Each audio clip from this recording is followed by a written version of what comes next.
Assalamualaikum warahmatullahi wabarakatuh.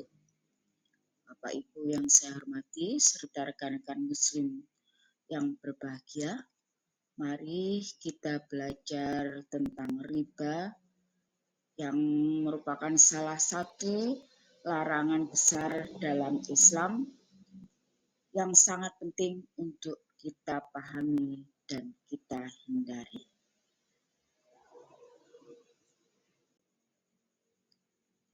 Pengertian riba.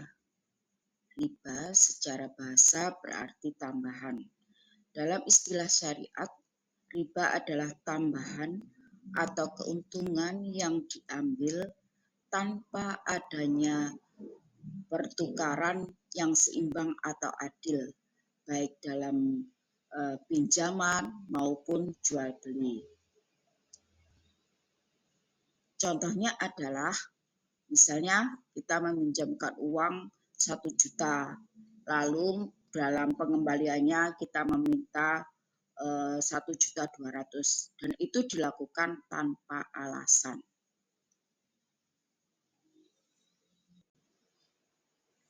Keharaman riba. Riba adalah dosa besar dalam Islam. Para ulama sepakat bahwa riba haram hukumnya, baik sedikit maupun banyak. Allah dan Rasul-Nya tegas melarang riba karena riba merusak keadilan ekonomi dan menzalimi pihak lain.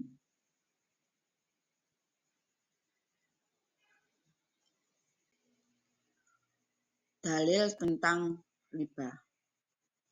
Bahwa dalil tentang riba ini sudah jelas dinas dalam Al-Quran, yakni dalam Quran surat Al-Baqarah ayat 275 yang bahasa Indonesianya adalah orang-orang yang makan riba tidak dapat berdiri melainkan seperti berdirinya orang yang kerasukan setan.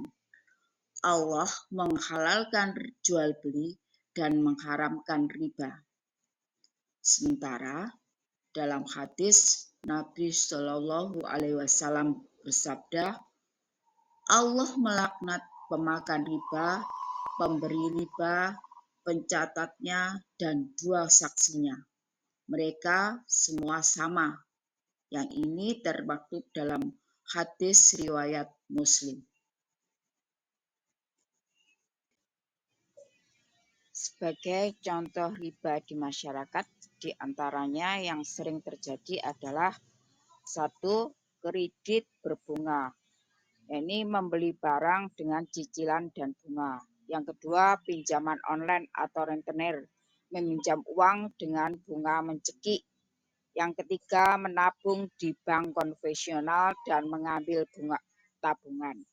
Yang keempat, transaksi emas atau mata uang dengan waktu tunda dan nilai berbeda.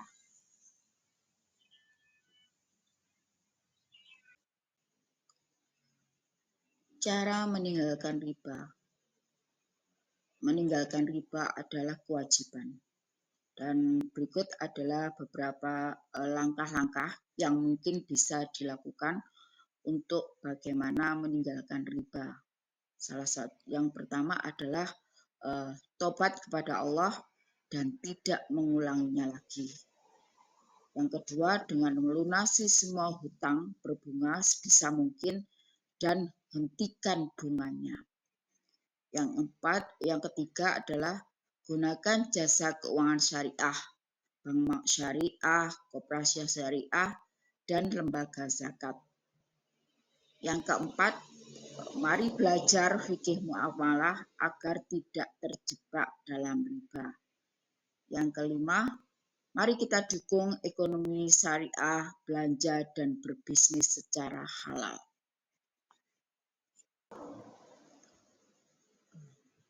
Dan pada akhirnya, Bapak Ibu semua, sahabat-sahabatku semua, mari kita jauhi riba dan bangun kehidupan yang diberkahi. Karena meninggalkan riba bukan hanya kewajiban, tapi juga langkah menuju keberkahan dunia dan akhirat. jauhi riba, dan dekatkan diri pada Allah Subhanahu wa Ta'ala. Wassalamualaikum warahmatullahi wabarakatuh.